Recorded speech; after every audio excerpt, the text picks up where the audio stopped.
only recording from now onwards, but that's fine. So we're going to catch all of the talks, which is what really matters. The joke about the new reply all is unmute. So please keep yourself muted until the questions at the end. So as I said, we have the three. I'm going to present them all now, so that after that they can all speak, and I don't have to interrupt again. And so we have first. Let me go in the order they're going to talk then. So first we're going to have Franklin Serrano. Franklin Serrano is a professor at the Federal University of Rio de Janeiro, where he also did his master's, and he had a PhD from the University of Cambridge, in which he was formerly supervised by Jeff Harkard. Correct me, I might be saying something wrong, but in many ways he's a disciple of Garagnani. He had a famous T-shirt in which he said that he read Garagnani and understood it. His work is extensive in many fields that are relevant for Sraffa economics. Some of you today will be surprised because he will not be talking about, as I used to tell my students, the super multiplier. So he will be talking about the core issues in the Sraffian research program. But he also is an economist that it's embedded in the Latin American discussions of development, and was there a student of many of the structuralist authors that are key, for understanding economic development. And he is, as I always say, living proof that Sraffian economics is relevant to discuss important economic problems, real economic problems of the real world, and that theoretical, development is fundamental for that. Then we'll have Antonella Palumbo. She has a PhD from La Sapienza. She's a professor at University of Roma Tre. She is, intellectually speaking, one can say, a granddaughter of Sraffa, having worked with Pierangelo Garagnani. She has work on growth, including some papers published with Garagnani and that. She has done more recently work on measures of capacity utilization, a paper in INET that I highly recommend. She also edited a 3-volume book with Sergio Levrero and Antonella Stirati that I highly recommend, called Sraffa and the Reconstruction of Economic Theory, that has many contributions that are relevant and important to note. Finally, we have the great Ed Nell, which I was lucky to have as a professor at the New School for Social Research 25 years ago, which is slightly scary when you say it out loud. Ed is a Rhodes Scholar. While he was at Oxford, he worked with John Hicks. He is, of course, the author of many important works. I would say at least 2 contributions that I think are quintessential: his discussion of rational economic man with Hollis Chinnery. He started from philosophy and methodology, I should say. Of course, I think he's better known, and his more important contribution pushing Sraffian, Kaleckian, and other heterodox ideas forward, associated with the notion of transformational growth. We're very lucky to have this panel. I will promise to shut up completely now. We're at 93 people in our Zoom, plus the live stream in Facebook. So without further ado, I'll give you Professor Palumbo. Professor Serrano, maybe? You were paying attention. Yes, it's Franklin. So terribly sorry, Antonella. Franklin. No, it's okay.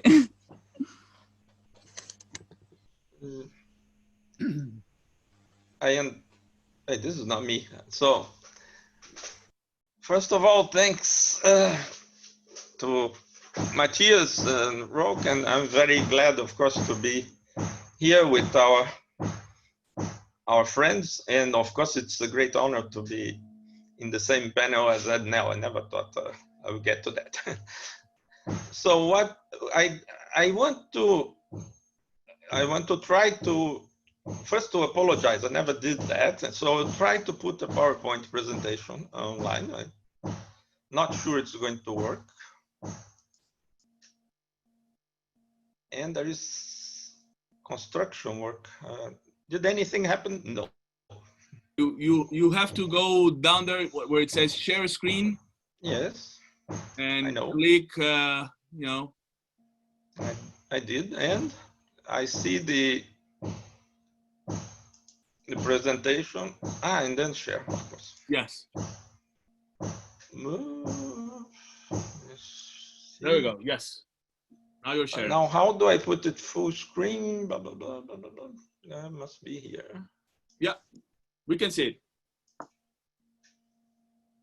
Is that okay? Yes, you can see it. Oh, yeah. So the title of my presentation will be Sraffa 60, meaning 1960, at 60 years old. And I want to talk about the book, but of course, first give some context and then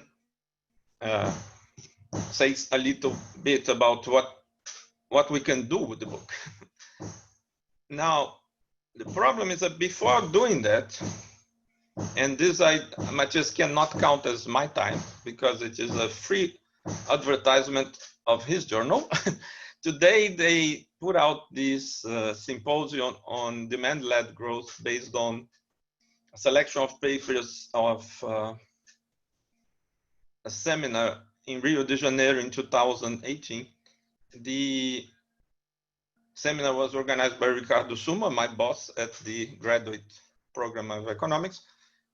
And the symposium is organized by Ricardo Suma and Fabio Freitas, my even more important boss, the head of department in the Institute of Economics.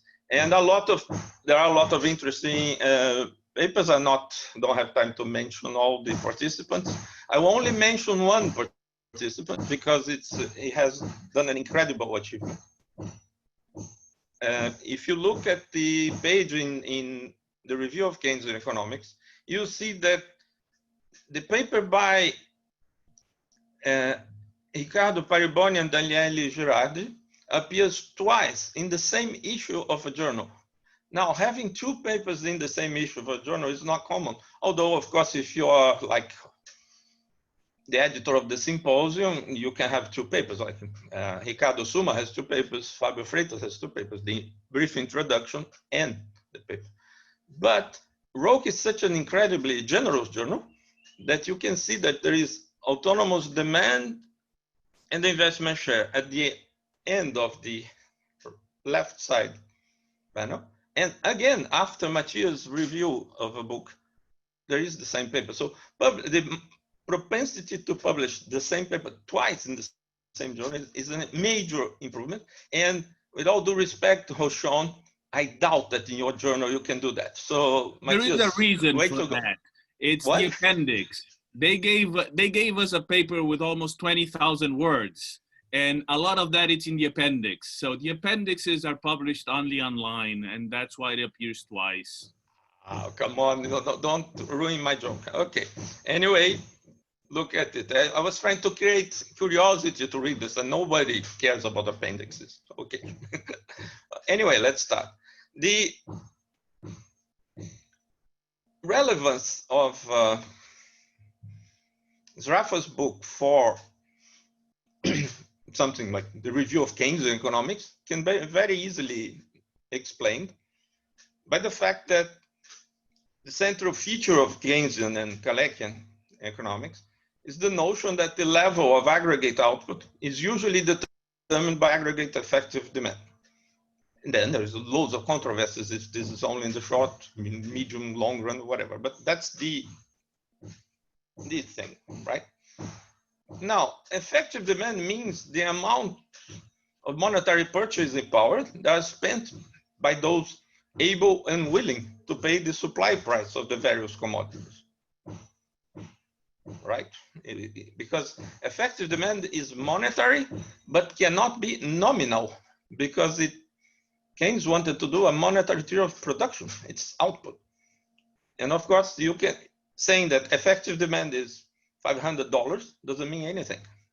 It's how much stuff you buy with $500. That depends on the supply, monetary expression of the supply prices, right? So there will be no theory of effective demand if you don't have a theory of supply prices. Right? But what supply prices? How are they determined? Note that Keynes, by not discussing the long run or the theory of value in detail, runs the risk of having supply prices calculated with as a supply price, of course, depends on the cost of production for anything that's produced. If the cost of production depends on, including normal profits, depends basically on the techniques in use and the prices of what neoclassicals call factors of production, right? Now, if you have effective demand, to say that output is below full employment, and your supply prices are calculated by the full employment level of the real wage, the full employment level of the rate of profits, and the full employment technical coefficients, the technique that allows the full employment of these factors, you are really in a mess. So whether people like it or not, you may hate the theory of value and all these things, but if you're Keynesian, you need to deal with it. Now, why not use Marshall's theory? Everybody knows, most people, that even people that know very little about Sraffa, know something about the 25-26 critique of Marshall's theory. Simplifying a lot because we don't have time, basically, what Sraffa said was that the partial equilibrium, long period supply curve under perfect competition has to be horizontal. So demand will determine the quantities and costs will determine the prices. Why? Quite briefly, because decreasing costs are incompatible with perfect competition, of course, because the first will lead to declining marginal costs and then immediately to monopoly of whoever starts increasing production first. And the increasing costs, because of also are not compatible for two reasons. Increasing costs may come because of technical issues. For instance, decreasing physical decreasing marginal returns of a variable factor. Now, this is not compatible with long period conditions in which you can adjust the composition of factors you use in each sector freely. So cannot be from that. Of course, you had rising short period marginal cost in Keynes' general theory, but even Keynes mentions that you tend to average cost prices in the longer run. Now, this reason is blocked. The other reason would be the increasing factor prices.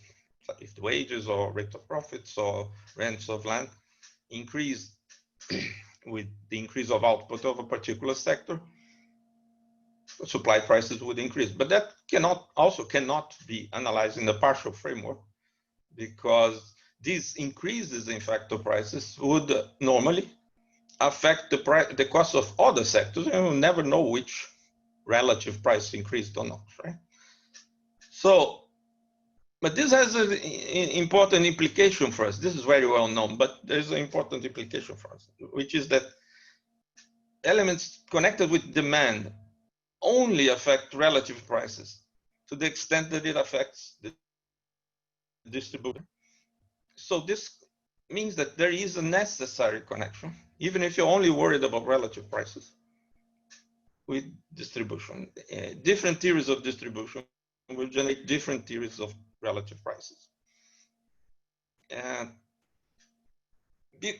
there's another element in the late 20s that you can find in Sraffa lectures, which is, besides the internal critique of partial equilibrium, Marshallian theory, there is this external critique of the real costs of Marshall as subjective costs and sacrifices. This is a more general equilibrium. I mean, the critique here, very briefly, is based on the following.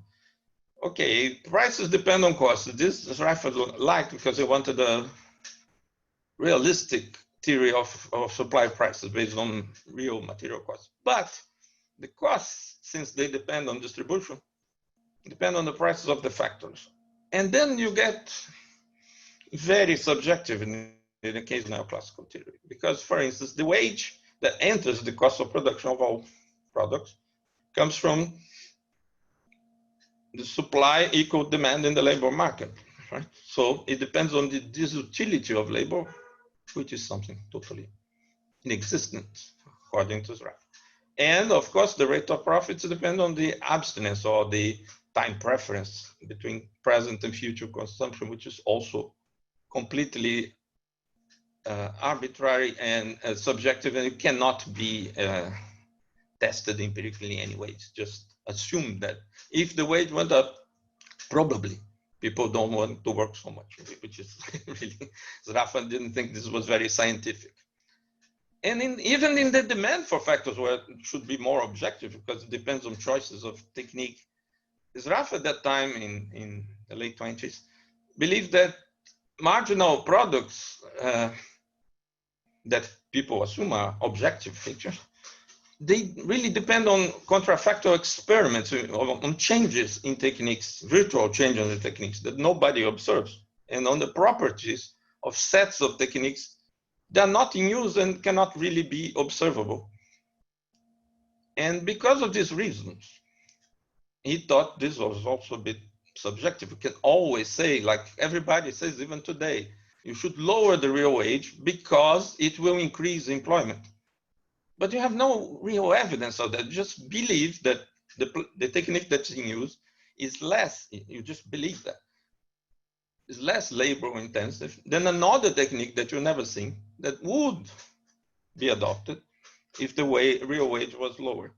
Again, Sraffa preferred the objective notion of material costs of production, cost as a loaf of bread, as he used to say, which he found in Patrick and he admitted later that you can find it also in Smith, Ricardo, and Marx.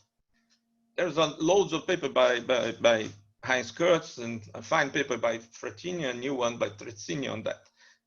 But why I'm talking about that is just to say that when we get to the book, or the research program that led to the book that's started from the early 30s, it was a very broad research program that was about the revival of the surplus approach to economics, or the classical political economy. But be careful with that, because the classical political economics is often understood as starting with Adam Smith, but in Sraffa's case and in Marx's case, it starts with William Petty and then the physiocrats, and it ends with Ricardo, and is taken up again by Marx. But anyway, this was the very broad research program.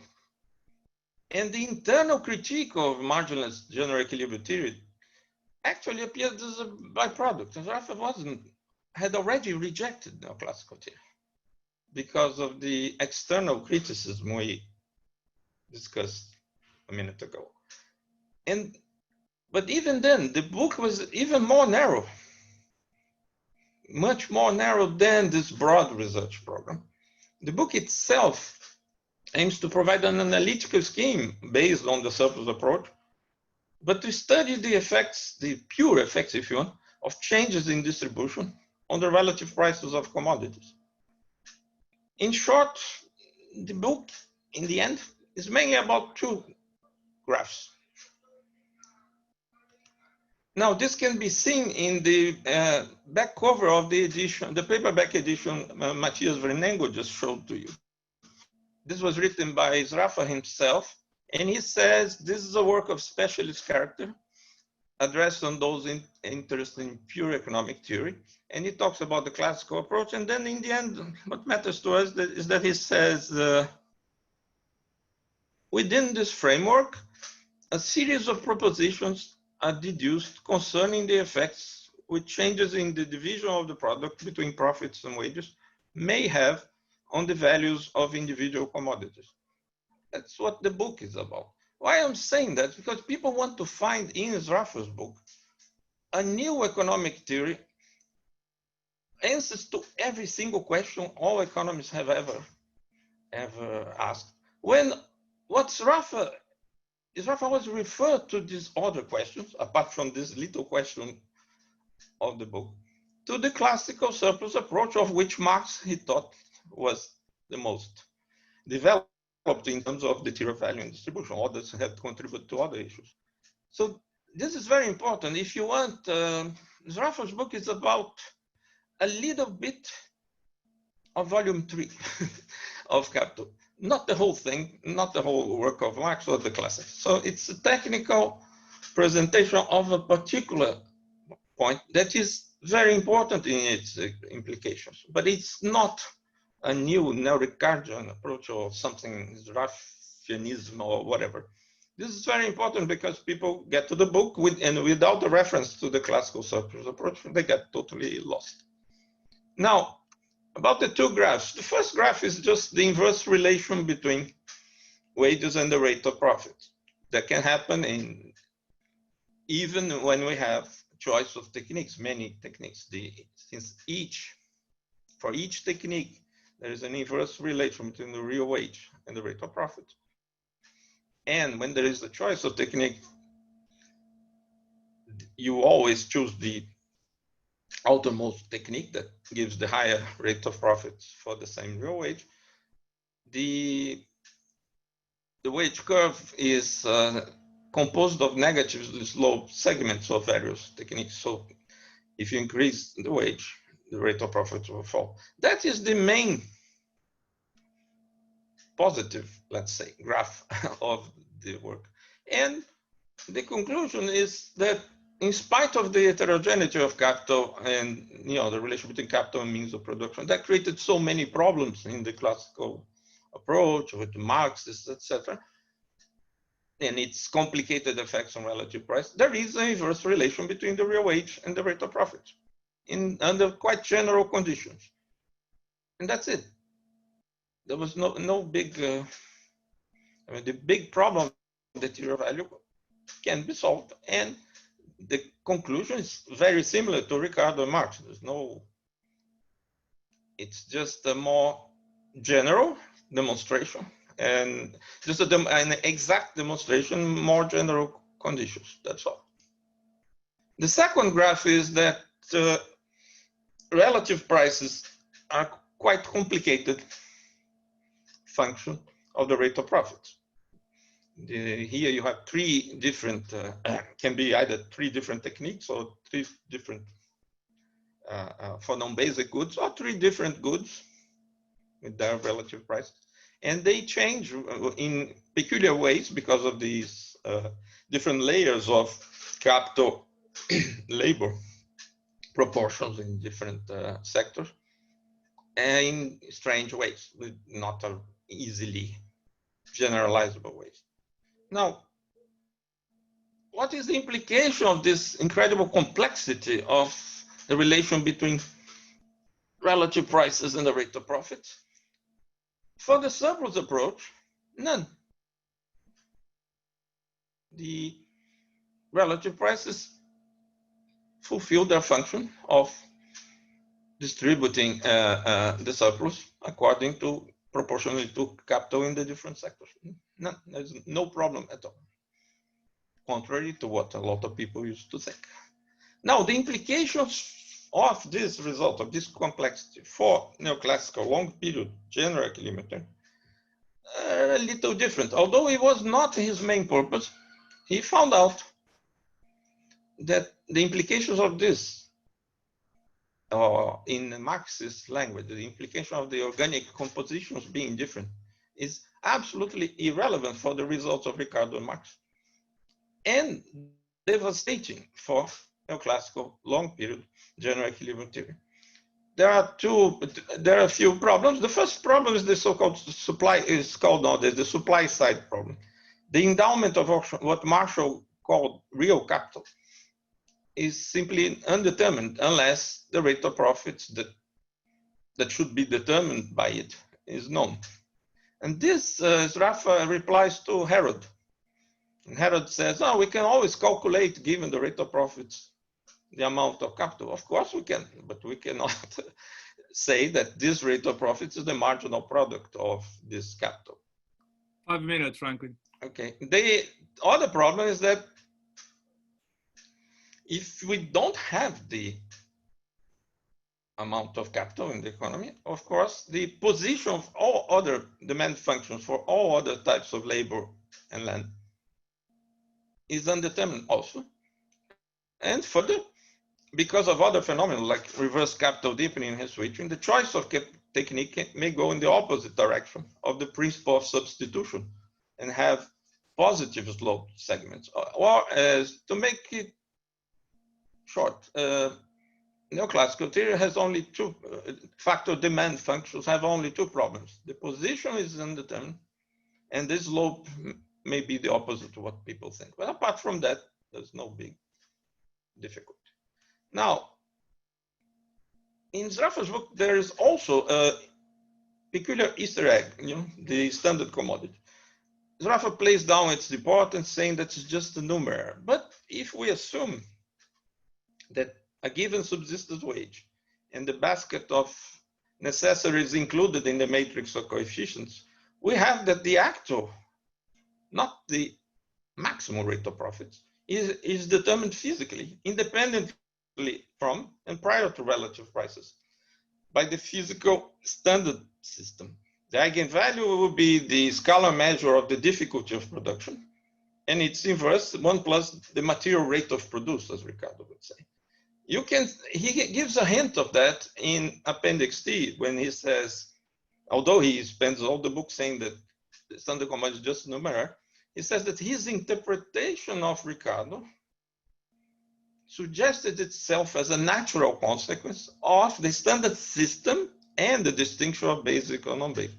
It's very strange that an innocent numeraire could lead to such complex results. Now, this has a number of very interesting implications. For example, as this exact procedure is not simultaneous, it's successivist in terms of first quantities and then prices. And it means also that the physical surplus of wages is the substance, source, and perhaps the ultimate measure of profits and exchange value. Maybe Marxists would like that. And as you can see in papers by Kurs and Gerg, Sraffa said, for Marx, labor is the standard commodity. Now, okay, but so what? And many people, especially Keynesians, would say, well, I don't care about this lofty stuff. Are Sraffa prices of production really relevant for the analysis of modern real economies? Yes, there are two related questions. First, do market prices tend to gravitate towards or around price of production? And even if they did, under free competition, which is assumed in Sraffa's book, modern capitalist economies are not like that. So who cares? Now, about the first question, I would just mention one thing. The formal conditions are much less stringent than people used to think. Gariani has shown that in 1990, finally is being accepted. But I just want to mention one thing. Every economist I know says that the trend of relative prices roughly follows the trend of relative costs. That means if you say that, you are assuming gravitation, because otherwise the sector whose costs have fallen would have an ever increasing rate of profits relative to the others. If you say relative prices more or less follow relative costs, you are assuming gravitation. And there is ample evidence of that in the real world. Now, the other thing is that gravitation is much quicker than people think. It does not require everybody using the so-called dominant technique, nor the complete or full adjustment of capacity to demand. As soon as a sufficiently large group of firms use the dominant technique and operates it at a desired level, the pressure on the other firms to avoid being undercut in their prices by this new price system is overwhelming. This has been shown by Gariani, Ciccone, and many other people. Finally, about the other question, the final question. So what? That you could have gravitation and all these things, but in 19th century competitive capitalism.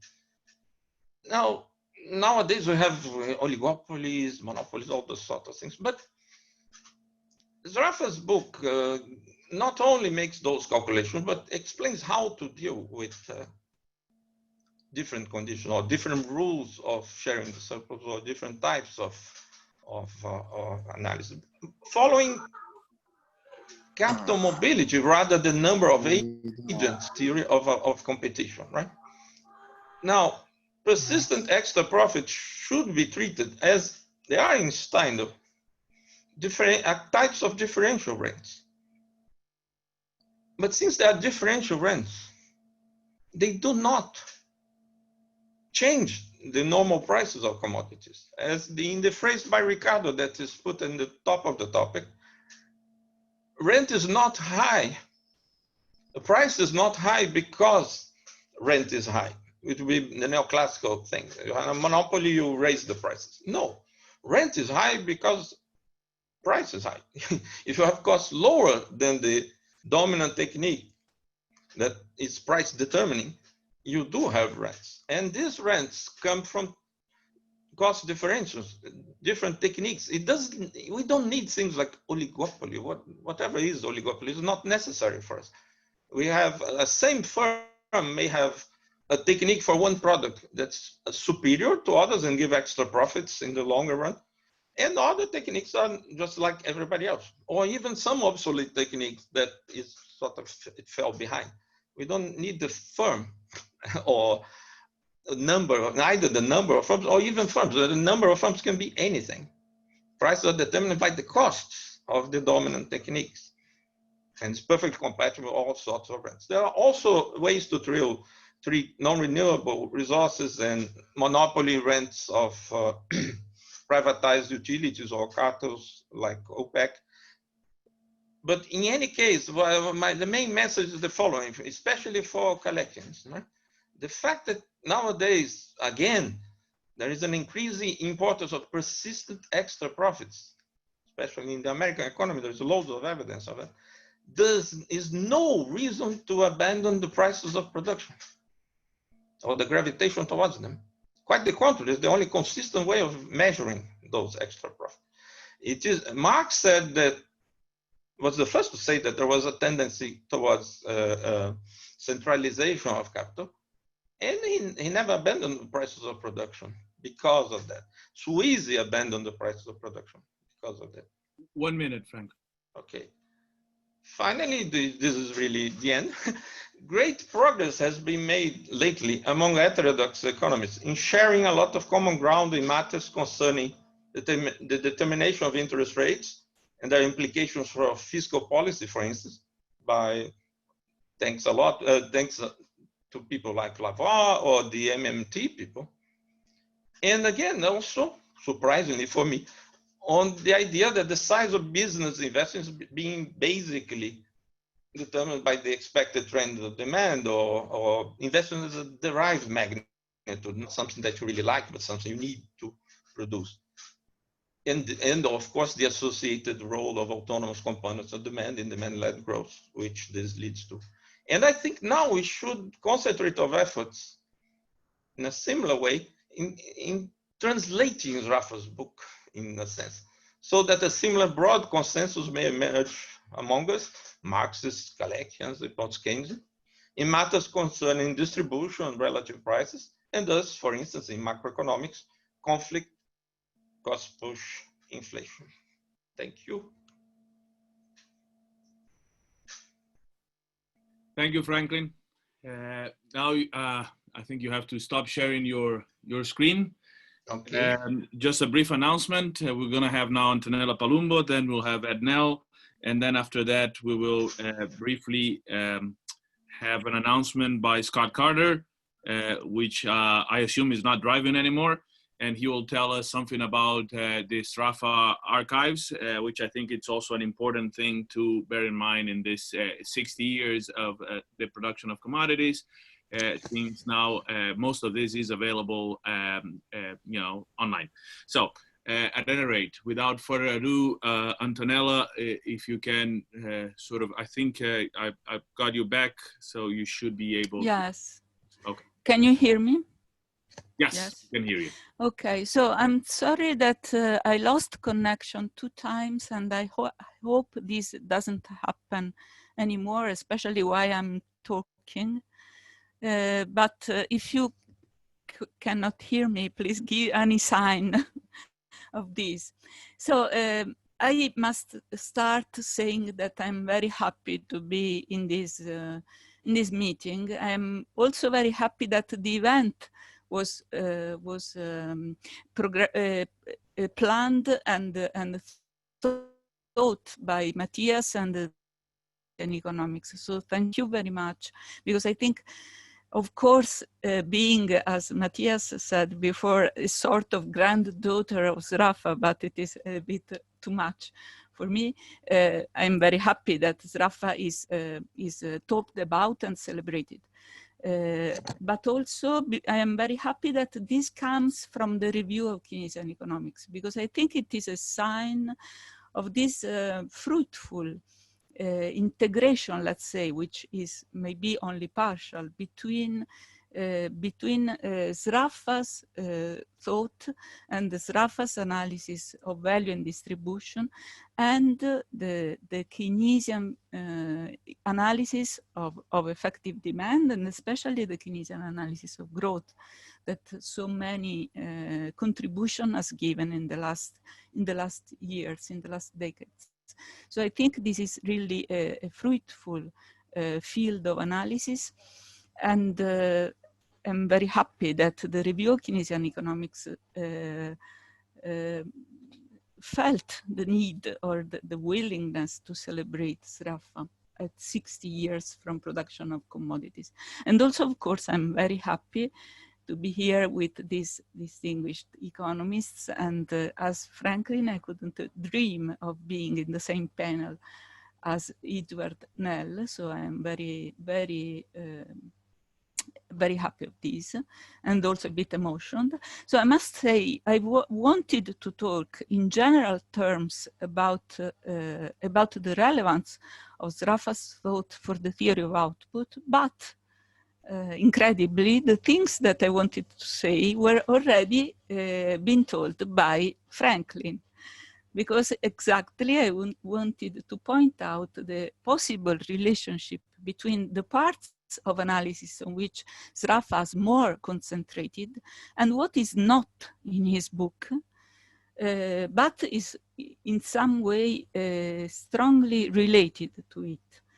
So I decided now, while Franklin was speaking, just to be still more disorderly that I was going to be, and to give some scattered remarks about some of the things that Franklin has already said, and maybe some other observations which are all related to the question. And then if I have time, I finish with a question for Professor Nell, who has to bring us in the new world, in the future of Sraffian economics and of classical political economy in general, which is maybe the most difficult and challenging thing to do. So one of the things that I wanted to point out, and Franklin already said, in some ways to my surprise, because I thought it was like a minority position, mine position, is that actually the main achievement, the main contribution of Sraffa's book is the rediscovery of the classical point of view, of the submerged and forgotten classical point of view. And this, despite the fact that his book is subtitled A Prelude to a Critique of Economic Theory.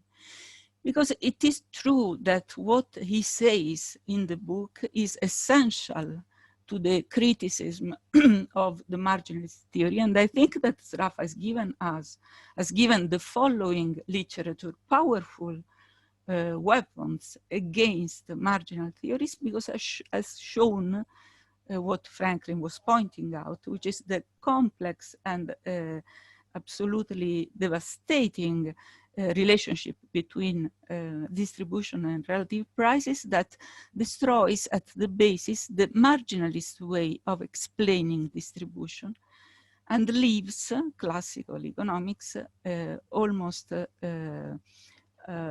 unscathed.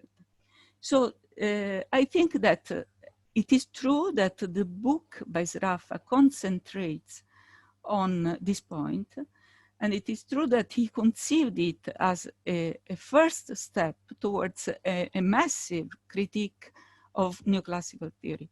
But I think also that the whole criticism, critique to neoclassical theory has to be understood, and probably was understood by Sraffa himself, as we can see from the many Sraffa papers that are now available.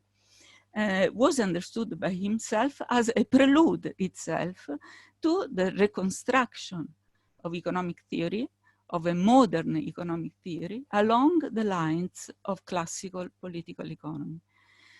And I also think that there is no much doubt about it, about the fact that the point of reference for Sraffa's analysis was classical political economy. Although, for example, in the conception of prices, there has been a lot of debate on the true meaning of Sraffa prices, and the fact that there is explicitly no reference to market prices in Sraffa's analysis has prompted many scholars, or at least some scholars, to maintain that actually Sraffa book is not about any notion of prices of production, as Franklin was, in my view, correctly maintaining, but rather would define some sort of notional prices, which have no immediate connection with the way the real system works, and especially no strong connection with the notion of competition. I think this is unfounded, and it can be seen by Sraffa himself in Sraffa's words when he says why he defines his prices as prices and values without adjectives, just because, since in the book it doesn't treat market prices, it doesn't need to distinguish prices of production, normal prices, from market prices.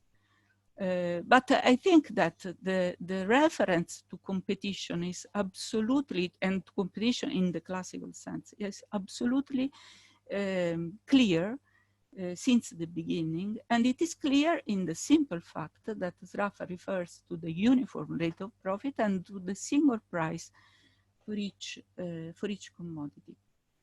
So I think that on this, from this point of view, it is of course the most important part of Sraffa's contribution is the possibility of reconstructing economic theory on new bases, which are, of course, very old in some way.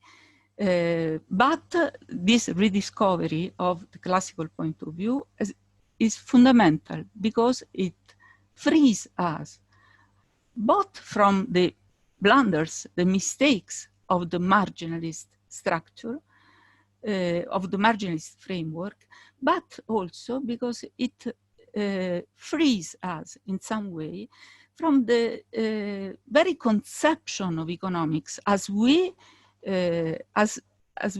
have learned with marginalist analysis, which in many ways represents a limitation of freedom of research, an implicit limitation of freedom of research, which is in the mind of the people that make research, not in any superstructure. I will try to explain this point, because I think that the main legacy, and of course I don't want to downplay the relevance of critical work, and I think it is very, very good and very important that critical work goes on among Sraffian and more generally among heterodox economists, because the dominance of marginalist theories is so general, so absolute, that in a lot of theoretical and also applied work, it is absolutely necessary to show the inconsistencies and also the mistakes of analysis, and also the distorted use of data that we find in so many applied analysis, which are inspired to neoclassical, to, let's say generally, the neoclassical framework of thought. So I think that the critical work is absolutely necessary, and it is very good that many people, and also young people, exercise on this. But I also think that this critical work is like a way of freeing economic thought from the straitjacket of marginalist analysis in order to address the economic problems in a different way. Now, what is different about classical analysis has been already pointed out by Franklin. One thing that I wanted to say, and has been already hinted at by Franklin, is that the meaning of prices in classical analysis is not to conceive prices as indexes of scarcity, as it is in the neoclassical theory. And this is essential when we want to found a theory of output which is based on the notion that there is no tendency to full employment. So in a situation in which there is no scarcity in the factors of production.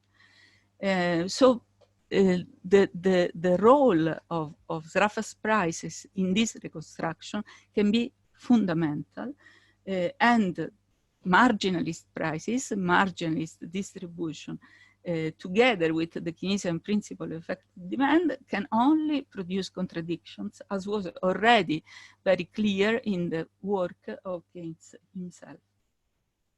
But this has been already treated by Franklin, so I won't deal with it much.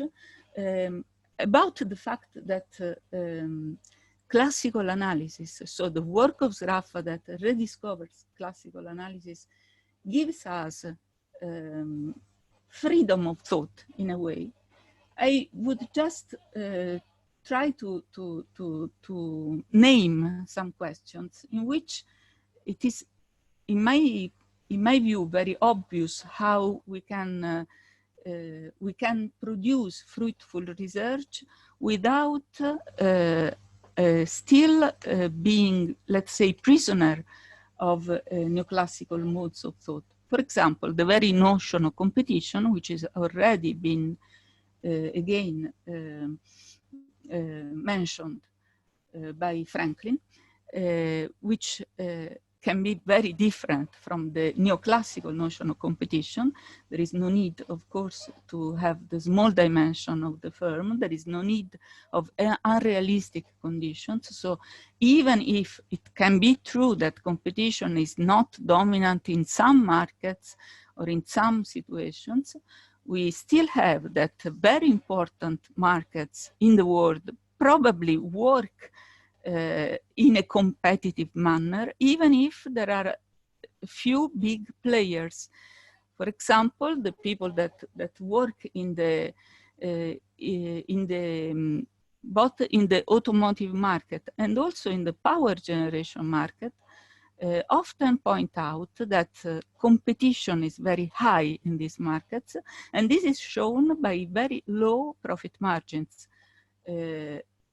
This happens at least in some markets. For example, it happens for sure in Italy and in part in Europe, but it happens also probably on a global dimension for the car makers market. Another example, which is still more particular, let's say, is the very notion of demand and supply. So we have this, let's say, this habit of thought of refraining from reference to demand when we study prices, and this is of course absolutely correct, because it is a legacy of the way Sraffa posed the problem of value, a way which is very similar, of course, to the way that classical political economists had.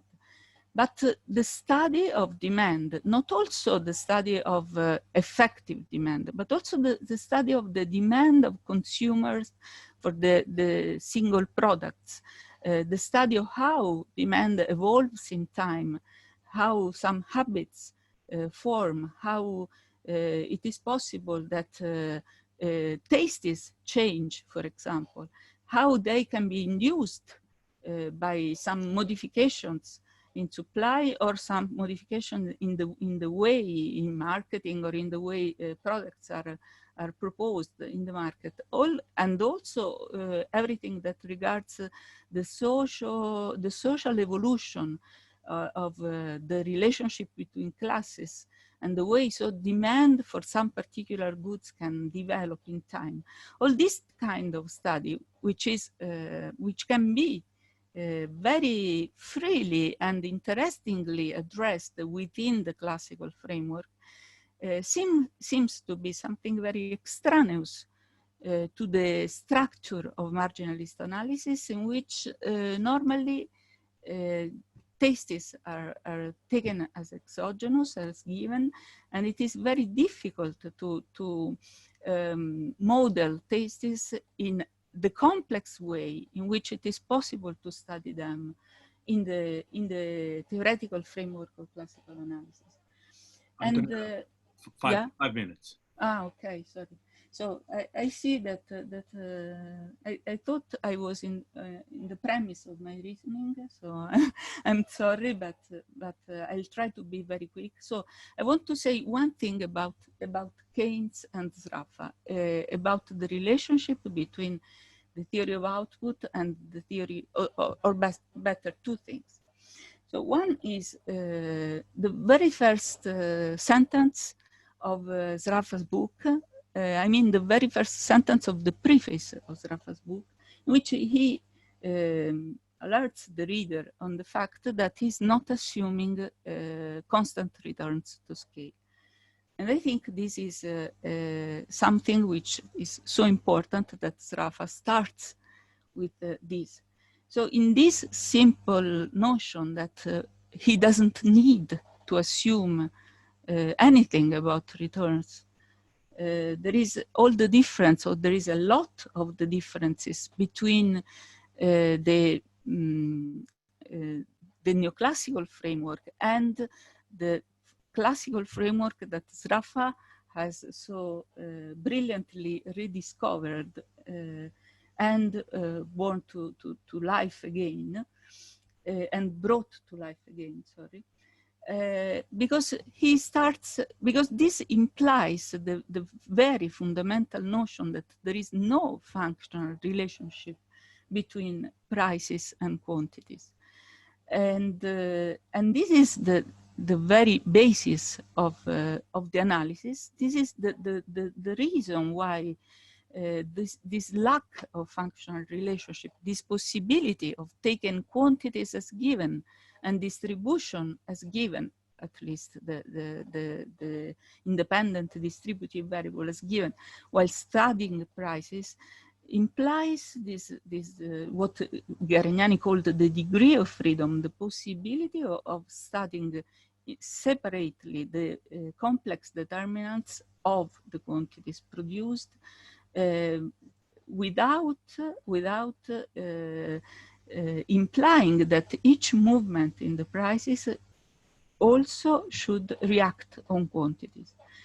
Which means also that when we pass to the theory of output, we have, in a sense, no, let's say, no precise guide on how to study it. We only know that we don't need to take any hypothesis on returns when we study prices.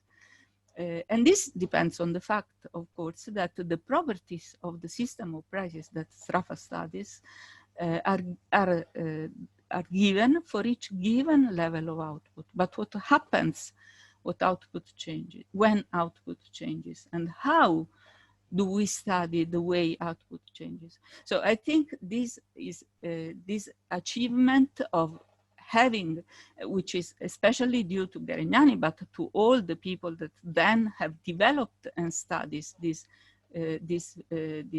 strand of thought of studying the long run evolution of quantities through the principle of effective demand is, of course, a very important thing, and gives us a lot of understanding on how the economic system develops. But for example, let's think for a moment at the way we can study technical progress.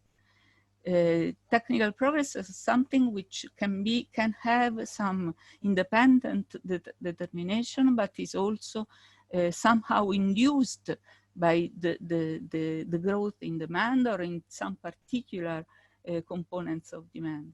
So we don't need to assume any explicit and specific relationship between the way technical progress evolves and the relationship between prices and quantities. But of course we don't have any precise guide to elaborate a model in this respect. So what we have is a description, an implicit description by Sraffa of the economic system as something which is very open, which possibly can be influenced by a lot of different things. And this reduction of the space of the analysis that we find in production of commodities, in some ways, in my view, is exactly a way of showing the relevance of the notion that the deductive analysis of the relationship between prices and distribution is a part of the economic analysis. And outside this, there is this enormous, vast field of what happens actually in economic systems, how the processes of accumulation develop, how history matters for them, how the variables, the magnitudes interact with each other. And I think that much has been made, but still there are many things to discover on it. So I think that it is really a fruitful field of analysis, but especially a field of analysis in which we can have the liberty, let's say, the freedom to study with unprejudiced, sorry, I cannot say it, with no prejudice, with a mind that has no prejudices and can very freely study what happens. For example, I think that we— Antonella, 1 minute. Yes, okay, thanks. That we as a classical economists, let's say, as modern classical economists, have the possibility to study, to develop a new theory of the firm.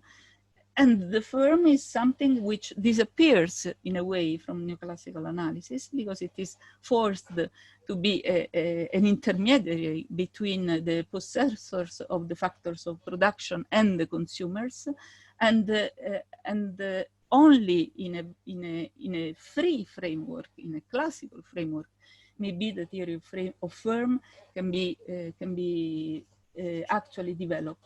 So I use my last 30 seconds to put a question to. Sorry that I wanted to say other things, but I was so disorderly that I couldn't make my speech concluded. But I want just to put a question to Professor Nell, which is a question for us all. And the question is, since there are 60 years already passed since the publication of Production of Commodities, and in the first 30 years, let's say, it seemed a very fruitful book that had prompted much debate, both on the meaning of Sraffa and his relationships with Marx, and on all the developments that could, and it seemed even that in some way it could become not a new mainstream, but at least a very relevant strand of thought in economic analysis. The situation now, 30 years still later, is that actually, as Matthias was saying, Sraffa is mostly unknown. And as Franklin was saying, Sraffa is very, so there are many people that can train themselves as economists without knowing what Sraffa was about, without ever hearing mention of him. So is it possible really to develop something in this kind of world, or at least what kind of strategy should we follow in order to make ourselves heard? Or is it not a problem of our strategy, but something that is behind us, and maybe it's how the society at large develops?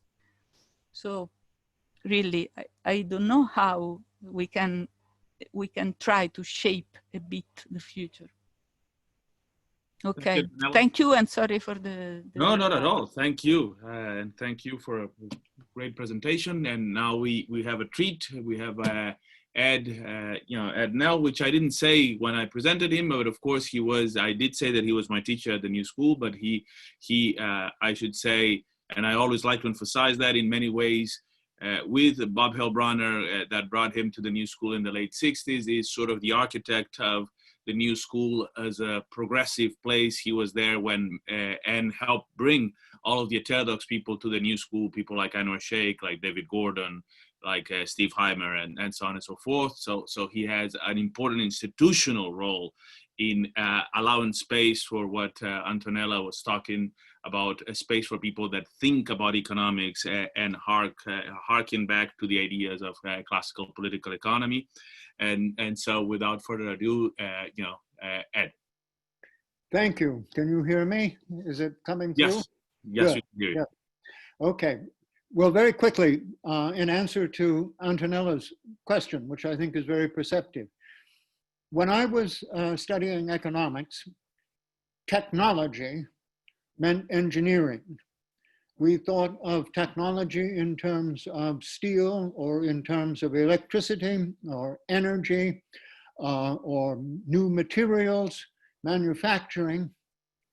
Now, the word technology typically means informational technology, and it means developing something for the internet. It means developing new apps. It means the transmission and manipulation of information. I don't think the word information appears in Sraffa's book. Certainly nothing to do with modern informational technology. So that is one of the reasons that Sraffa's book is not seen as directly relevant today. But I think that is a mistake. And I think that it is something which we who are interested in Sraffa need to think about. But here's another point.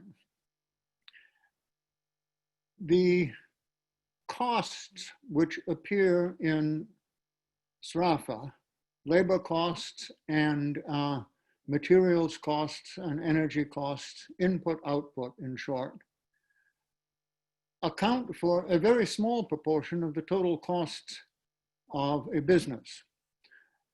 Services of all kinds, including services that are quite unnecessary, are very common in business. When I say quite unnecessary, there is anthropological evidence that in the United Kingdom and in the United States, interviews with corporate executives and corporate workers suggest that they, the workers themselves, think that in many cases their jobs are unnecessary or counterproductive. Counterproductive, not just unproductive. The proportion of interviewees who say this tends to settle at around 40%. People may have resentment towards their employer or their boss, or feel that they have not been rewarded properly and have a grudge against their place of work. So you could discount some of this, but it still indicates that a very large proportion of jobs in the last decade or so are not well designed at the very least. And that, of course, takes us to a discussion of competition. Why doesn't competition get rid of these unnecessary or unproductive or otherwise unfortunate jobs? The jobs may be relevant, not in any way to production, but to competition with other companies, or with efforts to persuade, maybe ill-advised efforts to persuade consumers. In other words, economic warfare, economic conflict between companies, which creates quite a lot of costs. So I think we should be aware of the fact that what we are modeling when we are doing Sraffian or input-output economics of any kind is production costs that are technological in the old sense, the sense that I came to be quite familiar with in the study of economic history. Costs of energy, materials, and so on, as opposed to informational costs. We are modeling those costs, and it's very important because those are absolutely fundamental to production, even if they're not the costs that people are most interested in now. Okay. I want to start my talk now. And I thought I'd just show you this. This is my copy of Sraffa. And as you can see from the name inscribed in it, it was given to me by Sraffa in 1960. So this was how I first came to be interested in this. It was Luigi Passanetti who arranged for me to meet Sraffa. I just thought that would be kind of fun. And here's another thing. Here's Matthias on my coffee cup. So let me start with chapter 1. And Antonella mentioned this.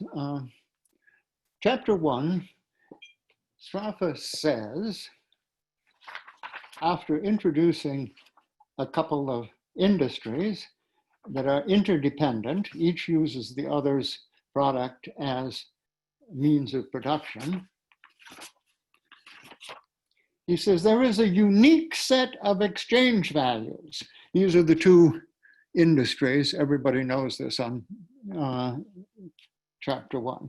There is a unique set of exchange values, which, if adopted by the market, restores the original distribution of the products and makes it possible for the process to be repeated.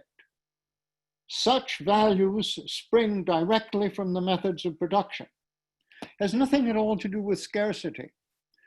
And I think a very good exercise is to set up an equally simple linear programming model and just compare what the two models say. The model of reproduction says that the exchange values, the values, are ways of engendering reproduction. It means that that industry exists in society. That exchange takes place in those proportions is essential for that industry as originally presented to continue to exist, to persist over time. So what exists in society depends on reproduction. By contrast, a linear programming model tells you what the scarcity value of something is. And it also tells you what constraint, if you lifted it, would give you the most increase in production. It's set up to be, in a sense, a critical tool of management. And I think that is the real meaning of scarcity analysis. And in a sense, an attempt to take that kind of analysis and convert it into something that is descriptive or predictive is a mistake. That's one of the points made in Hollis and Nell, Rational Economic Man. So that the neoclassical project is really a misconceived project. And that really follows almost directly from chapter 1 of Sraffa's book. And I think it's these very fundamental points which are the reason for the continued interest in Sraffa and the continued importance of it. Now, I'd like to talk about two subjects. One is labor, and the other is money. And I want to suggest that right from the start, we can see in Sraffa's work some fundamental ideas which deserve to be followed through. And of course, people are following through on these, but I want to highlight the importance of it. The interdependence of industries means that you have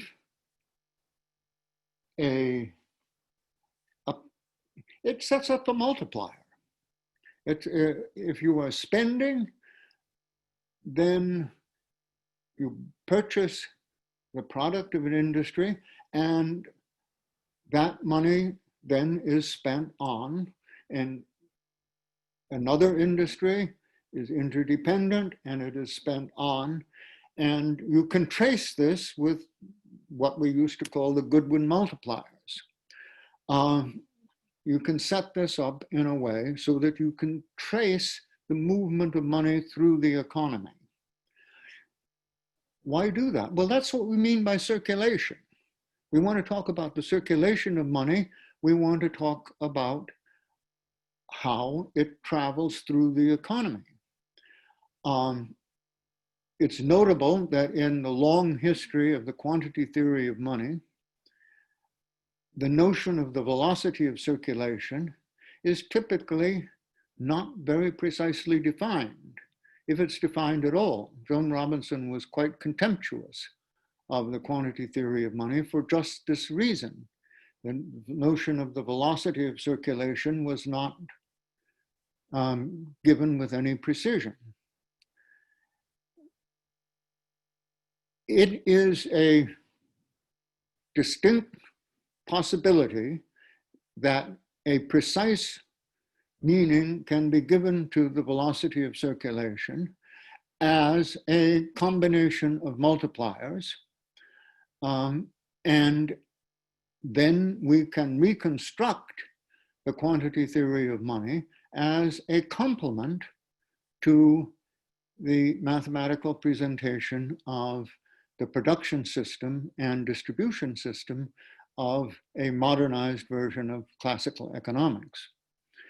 I think that this is the significance of interdependence of industries, which gives rise to value ratios of exchange, which have nothing to do with scarcity, but reflect the productive contributions of different industries in a matrix of interlinked production. And this gives us a way of tracing the movement of money through the economy and the process of exchange. Now, why is that important? Well, for one thing, we typically think of money as being a measure of value, a medium of exchange, and a store of value. Now, given money that has a value set on it, because whatever the unit of money, it is tied to a standard of value, we can trace the process of exchange. It has nothing to do with a store of value. We have many things that can act as a store of value that have nothing to do with medium of exchange. This raises the question, what is the connection between a store of value and a medium of exchange? Why has that been so fundamental in the history of money? Well, an answer, I think, is it's insurance. An exchange is goods for goods. But with money, you break that exchange into two parts. You sell for money, now you have money, then you buy what you need and you pay for it with that money. Well, how do you know that the value of the money that you receive will persist so that you can make the second half of the transaction? We may think of that as normal in a modern economy, but over history, it certainly was far from normal. In fact, in long distance trade, you had to take goods for exchange, you sell them, and then you might even have to sail somewhere else to make the purchases. You needed something of intrinsic value in order to be able to do that. So you needed something that was a reliable store of value and reliably acceptable. So the link is that exchanging your goods for a medium of exchange, which itself is a reliable store of value and recognized as such, namely liquid, is very important. However, in a more reliable and safer world with strong governments, you could have a contract instead. You could have a piece of paper instead. You could have a credit card instead. You could, in a sense, break this link between a store of value and a medium of exchange. And that might be very cost saving to do that. So I suggest that a careful examination of the interdependent structure of the economy is very important for determining the pattern of circulation of money and where problems may arise, and in terms of developing cheaper sources of credit,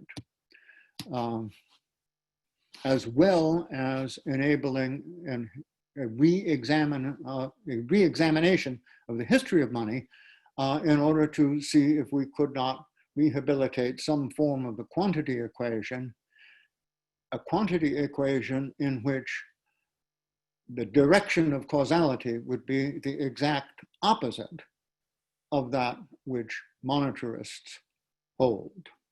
Monetarists, of course, hold that the causality runs from money to prices. This would say that it runs from prices to money. So that is one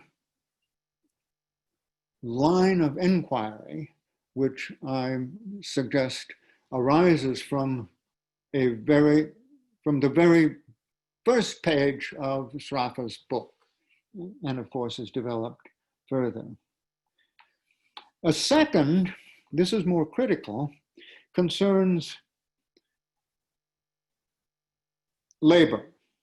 Sraffa first presents labor as supported by subsistence goods.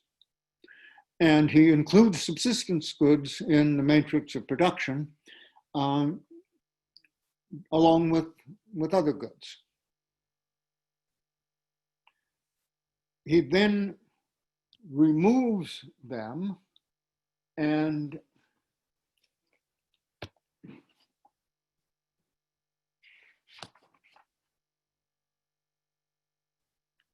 the quantity of labor, this is section 10, the quantity of labor employed in each industry has now to be represented explicitly, taking the place of the corresponding quantities of subsistence. We suppose labor to be uniform in quality, or what amounts to the same thing. We assume any differences in quality to have been previously reduced to equivalent differences in quantity, so that each unit of labor receives the same wage.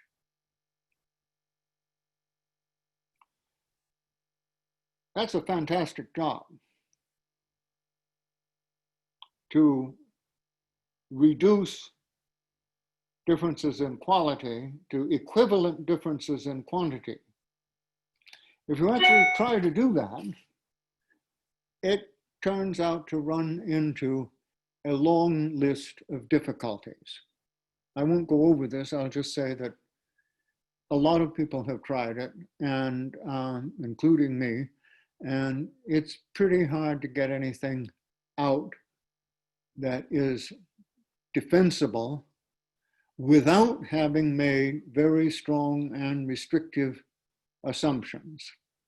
The whole idea of Sraffa's treatment of capital is to get rid of those restrictive assumptions and work with the original equations. We should do the same for labor. At 5 minutes. Okay. That means treating labor, treating the support for labor and the production of labor, the training of labor as well as, and the education of labor, as well as the current support of labor, you have a consumer goods sector. The consumer goods sector produces the subsistence of labor. We can examine that in the same way. We can see what the surplus is in consumer goods. The wages paid to labor are some fraction of the total subsistence. We can adjust the proportions, just as we adjust the proportions to find a standard commodity for capital, we can adjust the proportions to find a kind of labor standard commodity. And then we will have a wage rate rather similar to a profit rate, the rate of net wages. The net wages in terms of subsistence good over the basic wages of subsistence goods. This will enable us to examine many questions concerning labor in I think, a rather sophisticated way. In particular, it gives us a way of analyzing Taylorism, that is, speeding up the process of labor when you're working within a framework. So a certain form of technical progress can be examined quite precisely using this approach. Let me take up one quick matter. We can examine the structure of the subsistence good over time, and we will find that in the 1890s, for example, in the United States, 90 to 95% of basic wages went to food, clothing, and shelter, and energy use, firewood and stuff. 90 to 95%. In the early 2000s, studies of the composition of household goods, average household composition, showed that various kinds of services, educational services, communications services, internet use, telephone, network externalities, and so on, took up nearly half. These are completely different kinds of goods. Food, clothing, and shelter are typical private goods. These others are typical public goods with various kinds of externalities associated with them, particularly network externalities.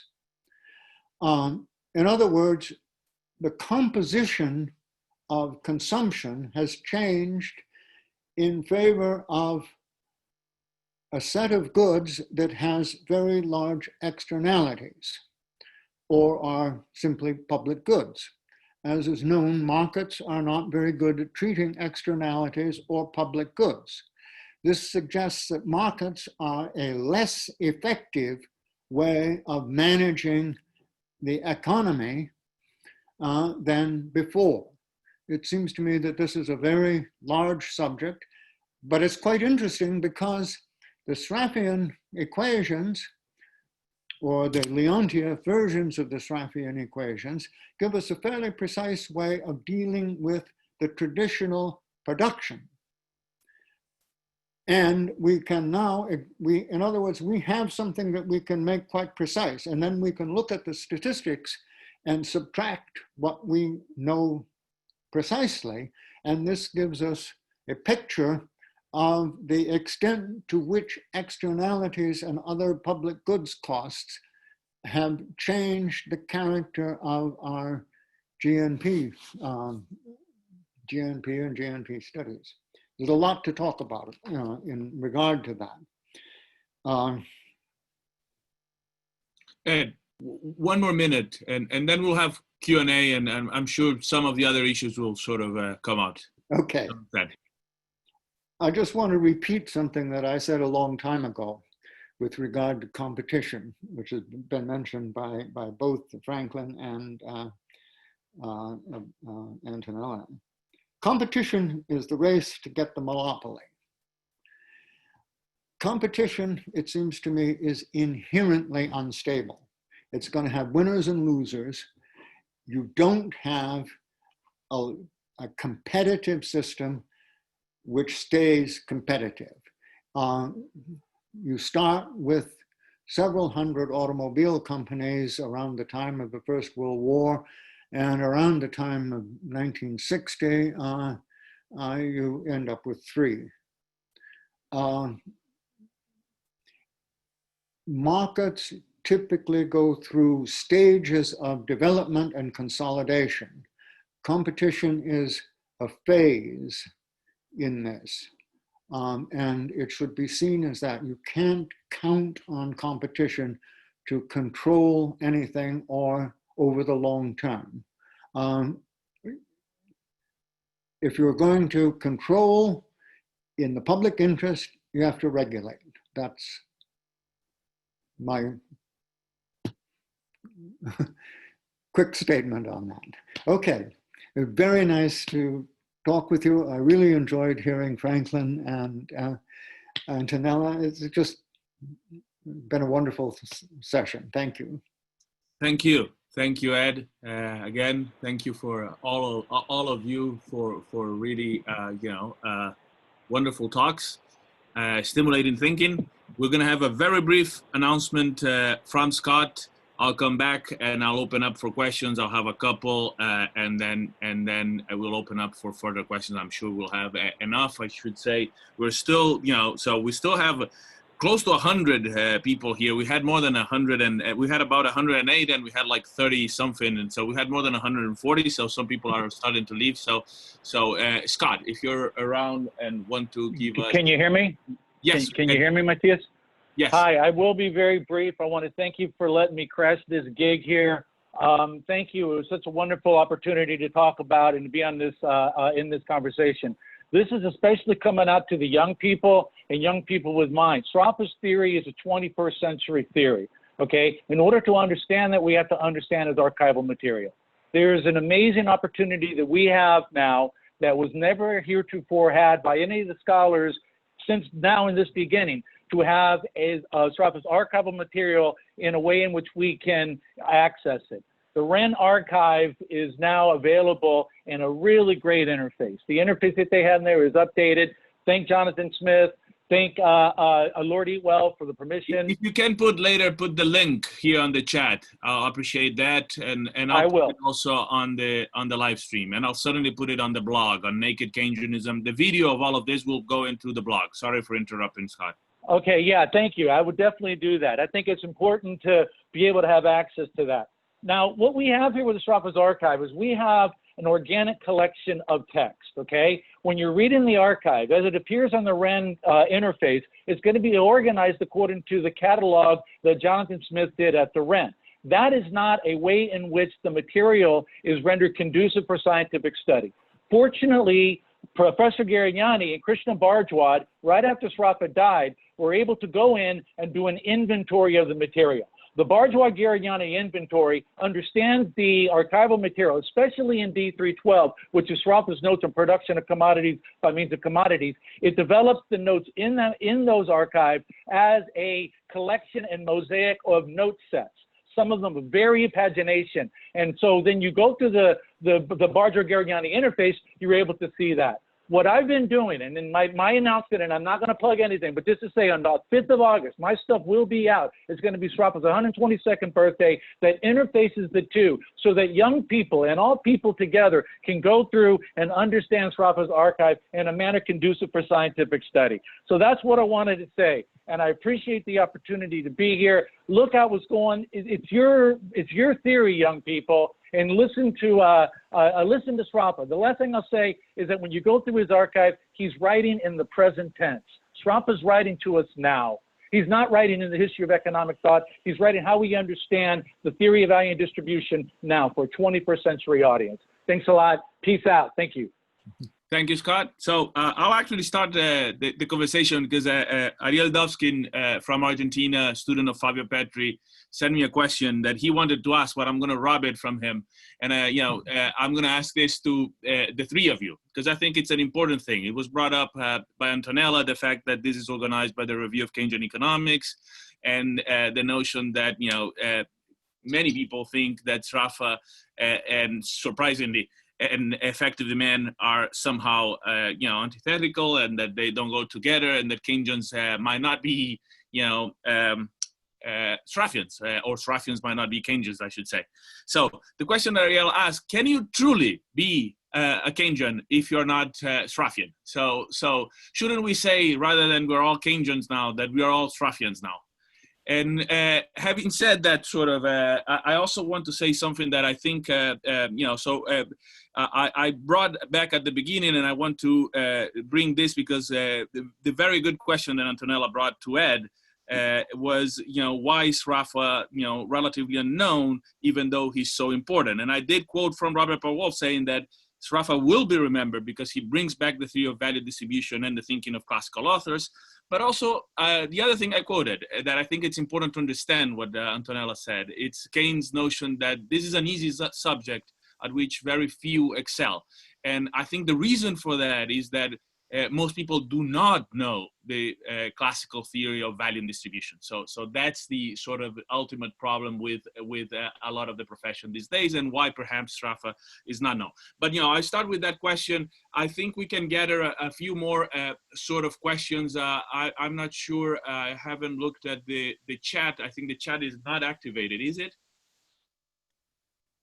So if anybody wants additional questions, you'll have to unmute yourselves and ask the questions. If not, I'll let you guys start with that question from Ariel. Ed, yes. Okay, I'll start with that. It seems to me that Keynes assumes, without describing it, a system of production. He assumes that there is output and that it is produced by labor working on existing plant and equipment, which can be worked at various levels of intensity, so that you can have, there is a full employment point, and you can have labor at various percentages of that full employment, and output will be more or less corresponding. Initially, he seems to have assumed that there would be diminishing returns, so that the marginal addition to output at full employment would be less than the marginal addition to output at some earlier level. Later, he thinks that this isn't necessary. So you have a straight line, so that labor applied to existing plant and equipment will produce output with the constant marginal addition to output as employment increases. Well, that's aggregate, and it's all assumption. A Sraffian system shows wages and profits as they change in this. It assumes constant returns, or maybe it doesn't. Maybe it assumes, as Garignani often like to think, increasing returns. That the plant and equipment, as you move towards the position for which it was designed, is actually more productive. If you go above that full employment point, then you are going to get diminishing returns, which may be in the form of defective products rather than less output, output that is less good quality. The Sraffian equations allow you to take that presumption that employment applied to existing plant and equipment will produce output, and break it down into its components, show the distributive variables with it, and take account of various kinds of technological problems. It seems to me that it's a very natural combination. However, the assumption that the Sraffian equations are a long period position doesn't fit very well into that, because the Keynesian idea is one of constant fluctuation and change. Were you to replace that long period assumption by the assumption that the Sraffian equations show the productive system as it was designed, in other words, they show the blueprint, possibly modified by some kinds of changes, you would get rid of that problem. Minsky, by the way, thought that. So Franklin and Antonella, I allowed everybody to unmute themselves. So if you can do that, and I also have one question that is coming through the live stream for you guys in a second. But if you, Franklin and Antonella, want to say something, whether you can be a Keynesian without being a Sraffian. Shall I? Yes, please. Shall I? Okay. Yes. Well, I think we have to distinguish between the historical Keynes and the way we can use his thought and his insights. Of course, if you look at the general theory and also at other material that Keynes produced, there is no doubt that he could be Keynesian and marginalist, because it is exactly the way the way he was brought in, and so it is clear that he believes in marginal products, even if with his characteristic openness of mind, he recognizes that there could be a problem, and in the article that Edward Nell was referring to, he admits that there can be a range of non-increasing costs, so of not decreasing returns. But of course, marginal products are there, and also, as Garignani showed, they have they are the reason why Keynes' thought has been reinterpreted in a too neoclassical way, let's say. But at the same time, I think that we cannot teach Keynes how to be a Keynesian. But I think that in Ariel's question, there is something which is, of course, on which I agree. The fact that if you want to develop Keynes' ideas and also to use them as a proper theory of the long period tendencies of the system, I think that the only way to do this is to free Keynes from the marginalist tools of analysis. And I think that Keynes was not unaware of the long period implications of his analysis. At least if we understand the long period as the study of the chronological time tendencies, so long period in a proper historical definition, because he always said that fluctuations happen around a position which is never such as to produce full employment. So he thought that the system tended to fluctuate around a position that made us neither satisfied nor desperate.